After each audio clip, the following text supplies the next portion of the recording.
안녕하세요. 끝까지 보면 도움이 되는 마줌마TV입니다. 2024년 새로운 한 해가 시작되면서 이전에는 없던 새로운 지원 정책이 시행됩니다. 국민들이 일상에 직접적으로 많은 관련이 있는 지원 제도가 새롭게 시작됩니다. 모든 국민들을 대상으로 시행하며 아마 일상에서 지원 혜택을 받으시는 분들이 생각보다 많으실 것 같습니다. 본래 하반기 시행을 앞두고 있던 정부 정책이었는데요. 시행 시기를 2달 정도 앞당겼습니다. 5월부터 시행될 예정으로 민생 회복을 위한 지원 정책 중의 하나라고 생각하시면 됩니다. 누가 무엇을 어떻게 지원받을 수 있는지 오늘 영상을 통해서 하나씩 확인해 보시면 좋을 것 같습니다. 그럼 궁금하신 분들은 오늘 영상도 끝까지 봐주세요. 시행 중인 여러 정부 지원 정책들이 있습니다. 1년에 한 번만 지원하기도 하고 특정 시기에 지원을 시작하는 정책도 있습니다. 지원을 받기 위해서는 소득 요건이나 연령 등 여러 가지 자격 요건을 충족해야 받을 수 있는 경우가 대부분입니다. 오늘 안내드릴 정부 지원은 소득이나 나이에 관계없이 받을 수 있습니다. 그리고 한 번 지원받고 마무리되는 것이 아니라 1년 내내 지원받을 수 있습니다. 우리가 살면서 매달 지출하게 되는 많은 비용들이 있습니다. 고정적으로 꼭 나가게 되는 지출 항목이 있죠. 예를 들어 아파트 관리비, 통신비, 각종 공과금, 대출금 등 많이 쓰던 적게 쓰던 매달 꼭 지출하게 되는 비용들입니다. 그래서 우리가 정부 지원을 받게 될 때 우리 일상과 밀접하게 관련된 지원을 받게 될 때 실질적으로 필요한 지원을 받았다고 느끼게 될 때가 많습니다. 여러 지원 정책이 시행되고 있지만 그 중에서 소득과 나이 등에 상관없이 전 국민분들을 대상으로 시행하고 있는 정책들이 있습니다. 그 중에 하나로 매월 사용하고 있는 교통비 지원이 해당될 수 있는데요. 출근, 퇴근을 할 때 매일같이 대중교통을 이용하는 분들은 매달 지출되는 교통비가 결코 작지 않다는 것을 매번 느끼실 것 같습니다. 버스, 지하철을 평일 내내 이용한다고 했을 때 하루에 4,000원 정도의 교통비가 지출된다면 한 달이면 10만 원 정도의 교통비가 매달 꼬박꼬박 지출되는 것입니다. 그리고 중간에 업무상 이동해야 하거나 약속이 있는 경우에는 평소 매일 드는 교통비보다도 더 많이 지출될 수 있습니다. 국민들의 교통비에 대한 부담을 절감하기 위해 정부에서 시행 중인 알뜰 교통카드 사업이 있습니다. 교통비의 최대 30%를 절감할 수 있도록 하는 지원 사업으로 평소에 대중교통을 자주 이용하는 분들은 이미 잘 이용하고 계실 거라 생각됩니다. 알뜰 교통카드를 발급받아서 대중교통을 이용할 경우 이동거리의 합으로 마일리지를 적립할 수 있습니다. 예를 들어 2,000원 이상, 3,000원 미만 대중교통 요금 지불 시 최대 350원의 기본 마일리지가 적립됩니다. 청년들은 최대 500원, 저소득층은 최대 900원의 마일리지가 적립됩니다. 마일리지는 1일부터 말일까지 교통 내역을 수집한 다음 보통 2월 7 영업일 마일리지 합계 금액을 각 카드사로 지급 요청합니다.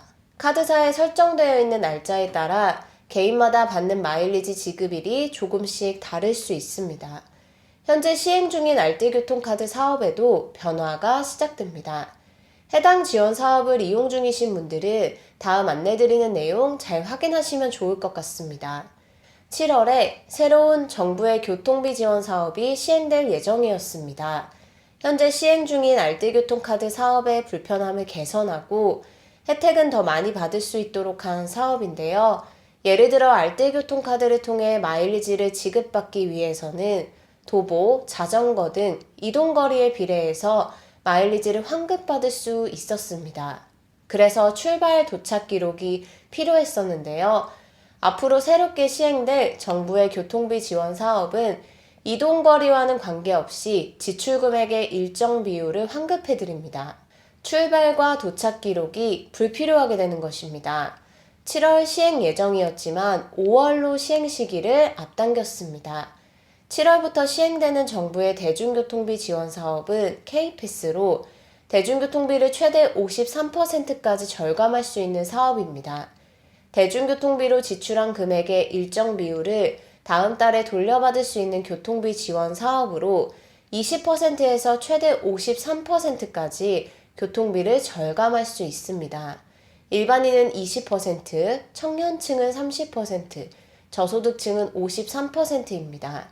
예를 들어서 살펴보면 매달 대중교통비로 평균적으로 10만 원을 지출한다고 하면 일반인의 경우는 2만 원, 청년은 3만 원, 저소득층은 5만 3천 원의 대중교통비를 매달 절약할 수 있습니다.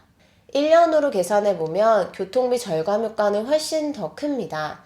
일반인은 24만 원, 청년은 36만 원, 저소득층은 63만 원가량 대중교통비 절감이 가능해집니다. 매달 10만 원보다 교통비를 더 적게 사용하시는 분들은 절감 효과가 조금 더 작을 수 있고, 만약 10만 원보다 더 많은 교통비를 매달 지출하는 분들이라면 생각보다 교통비 절감 효과가 훨씬 클 수 있습니다. 대중교통 최소 이용 횟수 조건도 월 21회로 계획되어 있다가 15회로 낮췄습니다. 즉 K패스는 월 15회 이상 정기적으로 대중교통을 이용하는 분들이 지출 금액의 일정 비율을 다음 달에 돌려받을 수 있는 지원 사업입니다. 189개 지자체에서 참여할 계획으로 일부 지자체를 제외하고 전국의 모든 지역들이 사업에 참여할 계획이라고 하니 지역에 크게 상관없이 전국의 모든 분들이 이용하고 지원받을 수 있는 대중교통비 사업입니다. 매월 15회 이상 대중교통 이용 시 마일리지가 적립되며 최대 60회까지 적립 가능합니다. 대중교통요금 2,000원 이용 시 일반인은 적립률 20%로 400원이 적립되고 청년층은 적립률 30%로 600원이 적립됩니다. 저소득층은 적립률 53%로 1,060원이 적립됩니다. 시내버스, 지하철, 광역버스, 민자철도 등 교통카드 기반 대중교통 수단에 적용됩니다. 특정 지역에서만 가능한 것이 아니라 전국 단위로 혜택을 적용받을 수 있습니다. 그럼 기존의 알뜰교통카드를 발급받아서 사용하고 계시던 분들은 5월부터 K패스 사업을 어떻게 이용할 수 있을까요? K패스로 회원 전환 절차를 거치면 별도로 카드 재발급을 받지 않아도 기존에 발급받은 교통카드를 그대로 사용해서 혜택을 제공받을 수 있습니다. 그리고 만약 신규로 K패스를 이용하는 분들의 경우는 5월부터 K패스 공식 누리집, 모바일 앱, 11개 카드사 누리집을 통해서 교통카드를 선택해서 이용하시면 됩니다. 오늘은 5월부터 시행 예정인 정부 지원 사업에 대해서 살펴봤습니다. 7월 시행해서 조기 시행한다고 하니 앞으로 이용을 원하시는 분들은 5월부터 잘 지원받으시면 좋겠습니다. 오늘 영상도 끝까지 봐주셔서 정말 감사합니다. 감기 조심하시고 항상 건강하세요. 구독과 좋아요, 알림 설정 꼭 부탁드립니다. 감사합니다.